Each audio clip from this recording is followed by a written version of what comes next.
What is going on, guys? Jason Burke here, Styles Clash for Life, coming at you on YouTube. And today I've got another edition of The Drive-In, where I watch recently released films and tell you guys whether they're worth watching, worth waiting for, or worth skipping altogether.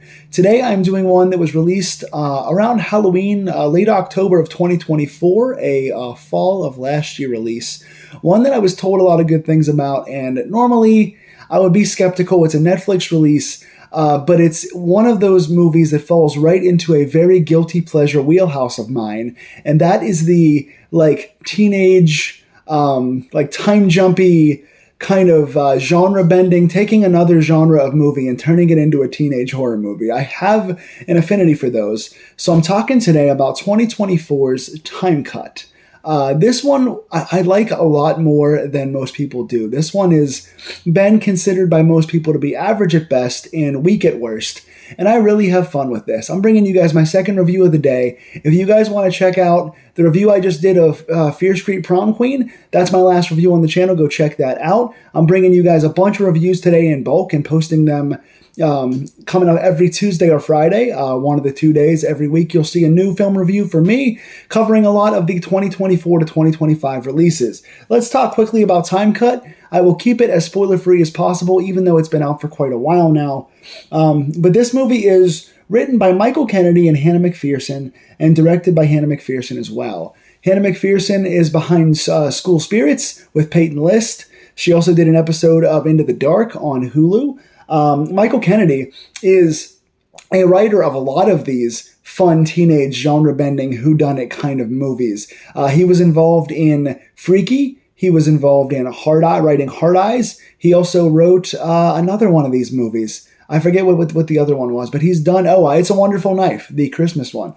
So he's done a bunch of these kind of silly teenage mashup movies, but I tend to like all of them, whether it's Happy Death Day, Freaky, It's a Wonderful Knife, Totally Killer. I tend to enjoy all of these, and this one fits right into that genre. This movie is starring Madison Bailey as Lucy and Antonia Gentry as Summer.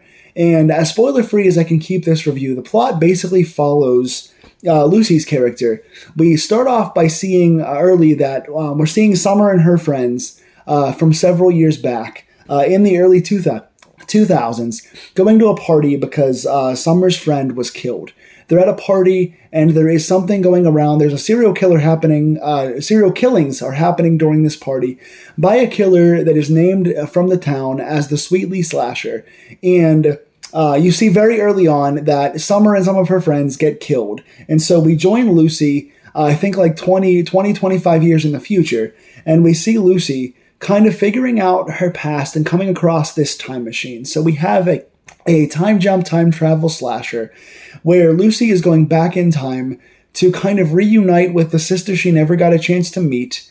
And again, I'm going to start getting into spoilerish territory, so I'm trying to avoid that here. But it is a family bonding, friend bonding, sister time travel kind of movie. Let me talk about some positives, and then toward the end of the video, I'll get into a couple spoilers because it's hard to talk about this one while avoiding everything. Number one, the soundtrack. This movie is set in the 2000s, and we'll discuss that, but the soundtrack is entirely accurate to the early 2000s. If you like early 2000s music, it is sprinkled so beautifully in this movie. It's not just force-fed. They're not just throwing songs at you, but everything is played in what feels like a very natural progression, natural reason for having these songs as they're in the movie, and they just take you back to the time period. If you're watching a time jump movie, you want to see things feel accurate, you want to see things shot accurately, you want to see characters dressed accurately, you want to feel like you're in the period, and they're not just throwing references at you just to make you chuckle, but everything feels natural, and this one does that pretty well. Of course, there are some force-fed things, there are some jokes about the time jump that are easy, low-hanging fruit, but again, as someone who loves nostalgia, my company's named after it, I am always a sucker for those nostalgic time jump movies. The soundtrack is wonderful. I was singing along to the songs as they played in the background. I was hook, line, and sinker from the beginning. Again, 2000s, another positive. You see a lot of movies taken back to the 80s and 90s. The 90s especially now. So popular and so overdone, to be honest with you. It's becoming a little passé at this point, but the 2000s, the early 2000s are a wonderful time that often gets forgotten because they're not considered distant enough to be nostalgic. But for somebody who's 38 and who is now, we're all living in the mid 2020s. I think the early 2000s are a good time to go back to now, and they do this well here. So the time travel's great. The sister relationship. When Lucy travels back in time and meets Summer, and we get the slow progression of them being friends and having to avoid giving certain facts away and stuff, and seeing their bond, that is the heart and soul of this movie. This is not just another easy cash grab for nostalgia. That might be what it turns into as a movie, but the bond of the sisters is done very well. Madison Bailey, we've seen, of course, in a lot of Disney things. She did stuff with The Rock, early Disney Channel stuff. She's evolved into a very good actress, always been, cute and marketable, but grew up into this young lady who's taking on a few more serious roles, and this role suits her. And Antonia Gentry, I had never seen before, but she did a wonderful job as well. Both actors really nailed this, and the bond of the sisters here is really, really good. It adds some emotion, some bite, some reason, some stakes for this movie. It's not just a paint by numbers, go back in time, save the day, travel back home, and you're fine. It's not just another one of those movies, but it takes the Back to the Future aspects of the positives and negatives of time travel and gives them a reason for being there. You feel the bond of the sisters, and some of their dialogue and some of their moments are genuinely heartwarming. There are moments that can make you, even as a grown person, tear up watching this movie that's kind of often meant to be silly and just nostalgic and have jokes thrown in there. There's a lot of heart to this movie, which makes it better than your average teenage slasher. And I will say the same thing for the background actors, too. I didn't write down everyone's name for sake of time and space, but there's a character named Quinn who's like a best friend character to the younger sister. He does a nice job in his kind of nerdy reclusive role, and he's got some duality to him. I like his role. There's another friend who gets murdered to begin with. We start off not seeing her around very often, and then she is involved later on, named Emily. She's a very good character that's got more aspects to her friendship, and all of the characters, even the background ones, have reasons for being there and have ties as to what makes the time jumping and who survives, who gets killed, how the timeline goes, what things change in the old timeline to change the new timeline. And it really gives them stakes. And stakes is another piece to my positive section here. They really put stakes on this. There is it's hard to discuss this one without spoilers because there's so much to it, but there is a real genuine reason why our main characters have to choose what they want to do. Who survives, who dies, and what timeline they have to live in and how they have to proceed, because the changes they make genuinely impact people's lives. These are not just throwaway stakes that you can kind of throw away with loops in logic. And there are some loops in logic in this story. That's one of my negatives. But they do a nice job making this feel like every choice does matter. Who dies and who lives and where they go and how they die. It's like Final Destination in some ways. It does change the timeline, and those changes do have consequences and impact people. So I like that. Teen Time Jump. I don't know what that says. Love triangles.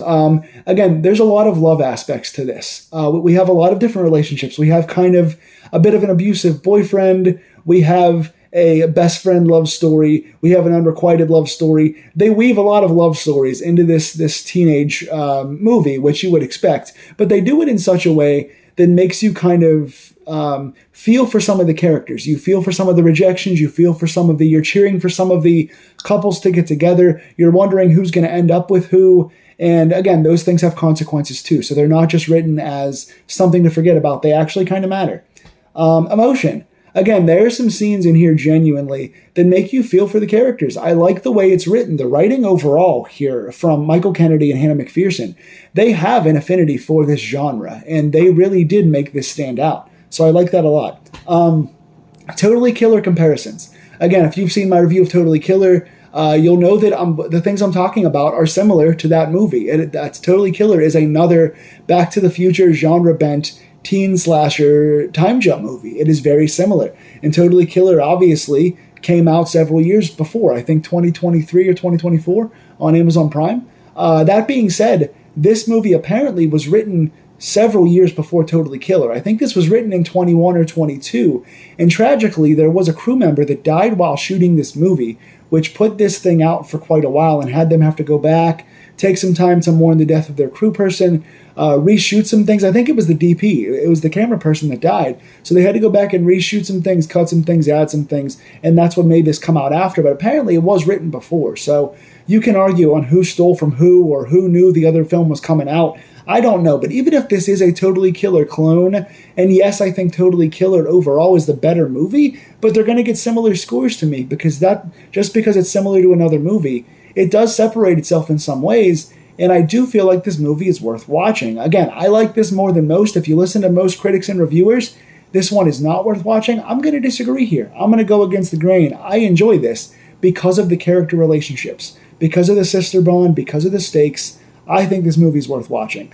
That being said, the motivation for who the killer or killers are at the end, I have a plus/minus. The positive is the motives are rooted in kind of millennial/Gen Z motives. The motives are updated and written for a modern audience, which I did like, but I do think they are simplistic. And I also don't necessarily like the choice in who they chose for the killer or killers. I was bonded with the character, so I was kind of mad when they were the killer or killers. So to me, that's a sign of good writing in a way too, when you don't want the character or characters you like to be the killer. So that's a sign of good writing, but also I was like, I don't know if that is enough to make these people killers in this movie. So the motive, I was a plus/minus on. I didn't really think it bit enough at times. I do like that it was modern and updated, and I understand where they're coming from with the writing of it, but I wish they would have gone a different direction. And then the biggest negative for this one is logistics. There are some things. Obviously, with teen time travel slashers, you're not meant to buy too heavily into the storytelling aspect of the logistics. There's always going to be leaps in logic. There's always going to be time loop things. There's going to be things that don't make sense or they don't tie up all the way. This movie has an ending with some logistics that you're like, well, how's that going to work? How does that change things? What are these characters going to do for their future? How are they going to get by with this? How are they going to explain this thing to other people? So that really does make you have to turn your brain off and suspend disbelief. Otherwise, you're going to be like, oh, this was dumb. So if you can turn that off and ignore some of the logistics and take this for a 2000s time jump teen slasher movie, then you're going to have fun. If you're looking for something that is entirely original, then you're not going to love this. It is like Totally Killer, and it is lacking in logic in some parts. But for me, again, as somebody who loves the Happy Death Day 1 and 2 freaky Totally Killer, It's a Wonderful Knife vibe, this fits right in with all of those. So if you like those kind of movies and you can turn your brain off and have fun and mix nostalgia with some heartfelt relationships and some genuinely emotional moments, I think you're going to enjoy this. I'm in the minority here. I'm going to give this movie a 7 out of 10. If you've seen this one, tell me in the comments down below what you think of it. Did you like this better than Totally Killer or worse than Totally Killer, and why? Again, if you've seen this, let's talk about it in the comments. And please like, share, and subscribe these deep dives. Check out my Fear Street Prom Queen review. Check this one out, and I've got about 4 or 5 more coming today that are going to be released over the next 5 or 6 weeks. So come back every Tuesday/Friday and check out the film reviews along with my Steelers stuff, and I will see you guys soon. If there's anything else you want me to review, tell me in the comments as well. Take care, stay scared, and stay cool in this heat.